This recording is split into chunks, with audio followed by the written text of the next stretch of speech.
My name is Guillermo Creamer, and I am the co-founder of Our Interns, a nonprofit organization that advocates for paid internships in the public and private sector. Our biggest goal is to have people understand that interns need to be paid, and the reality is it's not about getting interns paid, but it's about ensuring that we have a reflective workforce pipeline.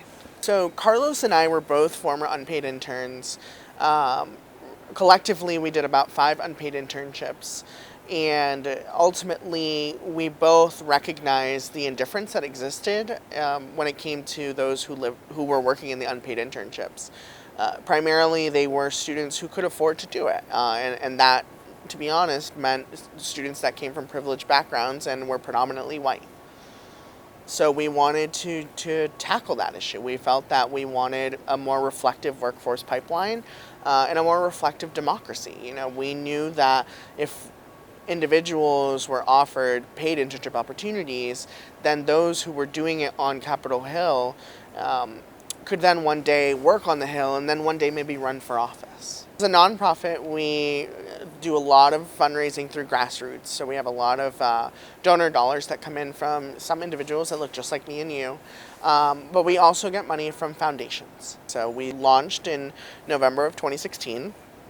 And we are really excited to be celebrating 3 years. I'm Gabriela Hernandez, and I'm currently the Congressional Liaison Intern for Our Interns. Something that I've seen is that interns have been able to worry less, at least a little bit less, about finances and more on their experience.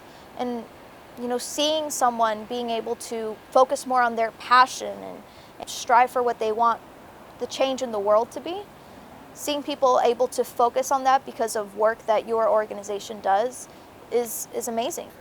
I think I can very proudly say that Our Interns has created a societal impact. Specifically what we've done is we've worked with Congress, we've worked with the DNC, we've worked with different offices across the country and have gotten them to actually start paying their interns. In Congress specifically, 2 years ago, Congress allocated $14 million strictly for intern pay. And so we're really happy to hear that that was renewed and actually increased by about 25%. And so, we're looking at these gradual numbers, but we're starting to also see a societal shift. We're starting to see nonprofits, we're starting to see other organizations reach out to ours and say, hey, we'd like to start building a paid internship program.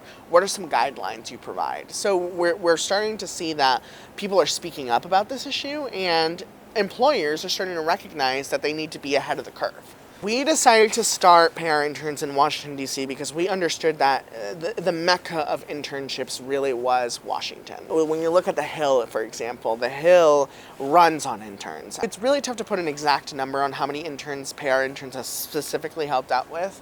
You're looking at, in the most likely tens of thousands. You're looking at all the congressional internships, you're looking at all the internships at the DNC, the DCCC, you're adding up those numbers and you're starting to get a really big number. So we're really happy to see that this investment is really moving forward. Internships are ingrained in society. It is expected that a young adult do an internship program in order to go into the workforce. And so if that entry point comes at such a high cost, then who is that benefiting? Who is being prevented or discriminated against before actually being able to take on these opportunities? The goal, though, is to have Our Interns be a name that every intern across this country knows, and understands that as an intern, I advocate for this. And we also want employers to understand that they are also allies to this. Many of them were interns at one point. And so it's not about, oh, well, I didn't get paid, they shouldn't get paid, but rather it's right. Let's make sure that it's easier for them because I remember how difficult it was.